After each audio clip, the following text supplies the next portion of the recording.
Pada kesempatan ini saya akan memberikan sedikit kebenaran firman Tuhan yang tertulis dalam Yohanes pasal 15 ayat 18 sampai 21.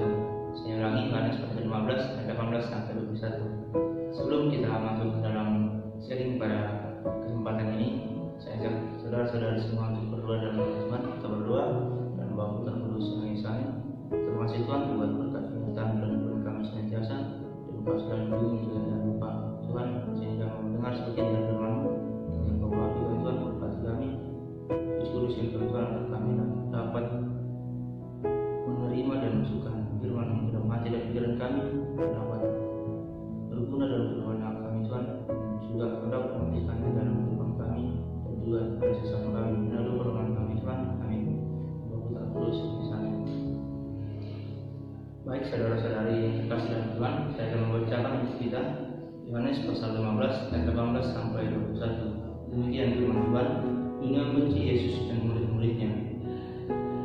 Ayat 18. Jikalau dunia membenci kamu, ingatlah bahwa Ia telah dahulu membenci aku daripada kamu. Sekiranya kamu dari dunia, tentulah dunia mengasihi kamu sebagai miliknya. Tetapi karena kamu bukan dari dunia, melainkan aku telah memilih kamu dari dunia, sebab itulah dunia membenci kamu. Ingatlah apa yang telah kukatakan kepadamu, seorang hamba tidaklah lebih tinggi daripada tuannya. Jikalau mereka telah menyayangi aku, mereka juga akan menyayangi kamu. Jikalau mereka telah menuruti firman-Ku, mereka juga akan menuruti perkataanmu. Tetapi semuanya itu akan mereka lakukan terhadap kamu, karena nama-Ku, sebab mereka tidak mengenal Dia yang mengutus aku. Amin. Demikian Tuhan, saudara-saudara terkasih firman Tuhan. Pada kesempatan ini saya akan mengangkat tema dari ayat Alkitab tadi yang telah saya bacakan, yaitu jikalau dunia membencimu, ingatlah bahwa Ia telah lebih dahulu membenci aku. Ini yang dikatakan oleh Yesus kepada para muridnya, di mana kita tahu ketika Yesus datang ke dunia, banyak orang-orang terkhusus orang-orang Farisi, Saduki dan juga para imam dan ahli Taurat, mereka sangat membenci Yesus karena segala hal yang Yesus lakukan. Saudara-saudara yang terkasih dalam Tuhan Yesus Kristus, hidup itu memang ibarat dua sisi mata uang, yaitu ada sisi gelap dan terangnya, ada untung dan malam, ada senang dan susah, ada baik dan buruk atau jahat. Meski berbeda namun selalu hadir dalam diri manusia. Maksudnya adalah bahwa semuanya ini gelap, terang, ada untung, ada rugi atau malam, ada senang atau suka duka, dan juga ada baik dan buruknya dalam kehidupan setiap manusia. Itu selalu hadir selaras, serasi dan seimbang ataupun beriringan. Prinsipnya adalah di mana ada terang pasti ada kegelapan, di mana ada untung pasti ada rugi, di mana ada baik pasti ada yang jahat. Seperti yang dilukiskan dalam perumpamaan ilalang di antara gandum, di mana kita tahu bahwa Yesus pernah memberikan suatu perumpamaan bahwa ketika seorang tuan menanam ilalang atau menanam gandum, tapi bersamaan juga tumbuh ada rumput ataupun ilalang. Jadi hidup itu juga seperti itu, bahwa saat kita menanam kebaikan, bahwa ingatlah pasti akan ada juga hal buruk yang orang tidak sukai dalam kehidupan kita. Dengan penjelasan ini menjadi jelas bagi setiap pengikut Kristus bahwa senantiasa untuk hidup tulus dan sabar dalam menerima setiap tantangan hidup yang kita jalani. Sebab setiap kebaikan, kebenaran dan keadilan yang kita nyatakan tidak pernah akan aman dalam pemerintahan. Maksudnya adalah di saat kita menyampaikan firman Tuhan, saat kita menjalani hidup sebagai pengikut Kristus, kita tidak akan selama-lamanya ataupun senantiasa hidup kita itu bahagia. Maksudnya selalu mulus-mulus saja. Tapi ingatlah bahwa Yesus saja mengatakan dunia akan membenci kamu, karena dunia lebih dahulu membenci Yesus yang kita ikuti, yang kita sebagai pengikutnya yang kita teladani. Dunia saja sudah membencinya, apalagi kita sebagai pengikutnya ataupun pelayan-pelayannya. Kejahatan dan kegelapan jangan pernah diam ketika kebaikan dan terang itu dinyatakan. Dan tentang hal ini Yesus sang Guru Agung telah dahulu memahami bagaimana cara menghadapinya. Kita tahu bahwa seperti yang saya katakan sebelumnya, ada kebaikan pasti ada kejahatan. Dan begitu juga jika ada terang pasti ada gelap. Itu akan selalu berulingan, akan selalu bergantian, silih berganti datangnya, tapi yakin dan percaya kita bisa melaluinya di dalam Kristus.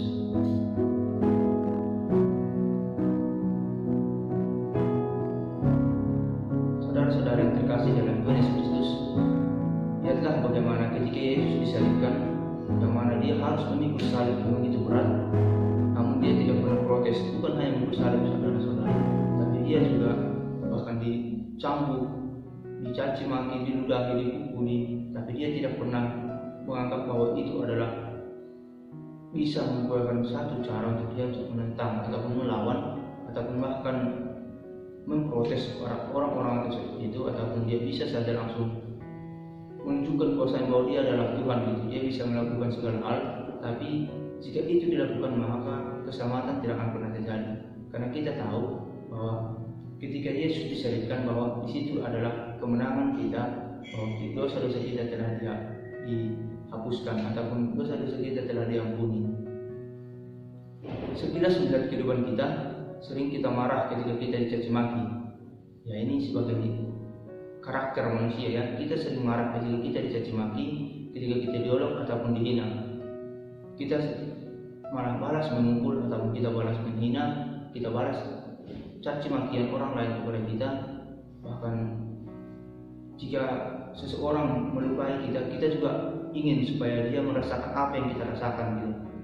Contohnya jika orang membuat salah satu anggota tubuh kita seperti gigi kita, mungkin ketika ada orang memukul kita sehingga gigi kita patah gitu ataupun jatuh, kita memiliki prinsip, manusia kebanyakan memiliki prinsip bahwa gigi ganti gigi, mata ganti mata. Tapi apa yang Yesus ajarkan saudara-saudara yang terkasih dalam Tuhan, bahwa Yesus mengatakan kasihilah sesama manusia seperti dirimu sendiri.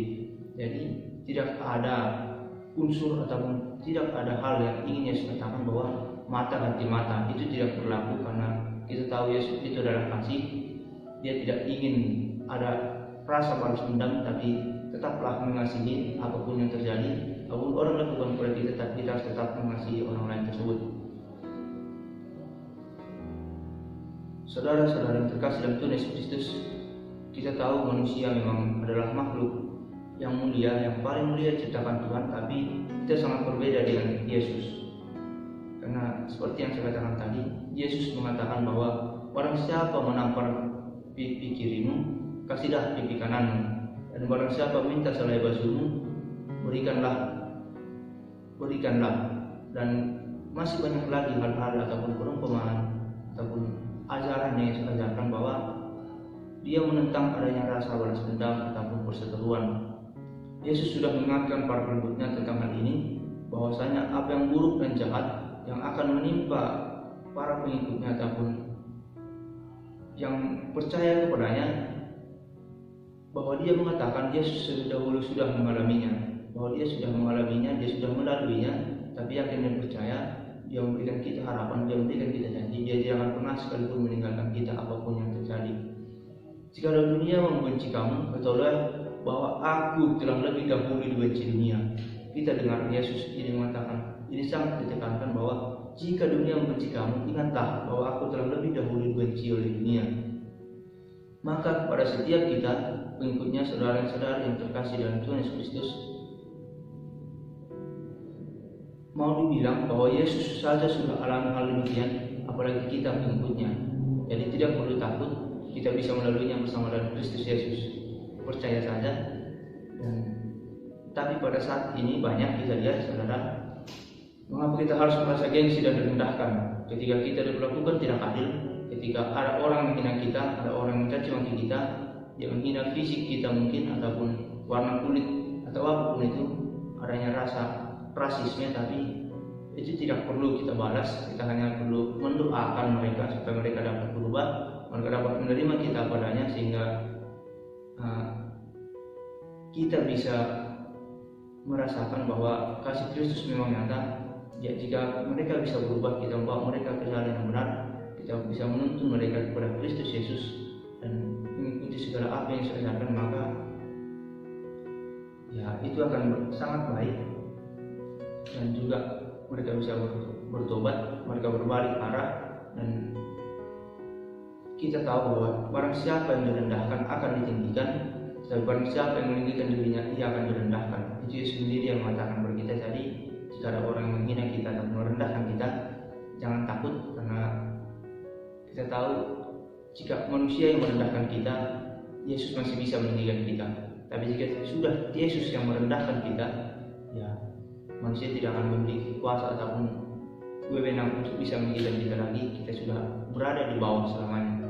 Jadi kita bagi kita ikut Tuhan Yesus Kristus, saudara-saudara yang terkasih, mari kita belajar dari Yesus sang guru agung dalam setiap suka dan duka hidup, dalam setiap ziarah keluarkan hidupnya. Belajar untuk selalu rendah hati, sabar dan taat, setia serta berani dan tulus untuk memikul salib, serta berjuang hingga tujuan kita tercapai atau garis akhir kita dapat kita capai. Maka kita akan senantiasa menjadikan Allah sebagai awal dan akhir dalam kehidupan kita. Kita akan menerima janji Allah bahwa kita akan bersama-sama dengan Kristus Yesus di kerajaan surga. Kita akan merasakan sukacita yang sebenarnya. Kita akan hidup bersama Kristus untuk selama-lamanya. Mungkin ini yang dapat saya sampaikan pada hari ini, saudara-saudara yang terkasih dalam Tuhan Yesus Kristus. Semoga ini dapat bermanfaat untuk kita semua, dan puji Tuhan selamanya. Kita berdoa. Dan Bapa, Putra, Kudus, dan Amin. Puji syukur Tuhan akan bacakan atas firman yang telah kami dengar Bapa. Kiranya kami dapat seperti Engkau, kami selalu memiliki sikap rendah hati, walaupun kami dihina, dicaci maki, tapi kami tetap menganggap bahwa itu adalah hal yang sangat menyenangkan. Kami dapat melaluinya dalam nama Kristus Yesus, karena Engkau telah lebih dahulu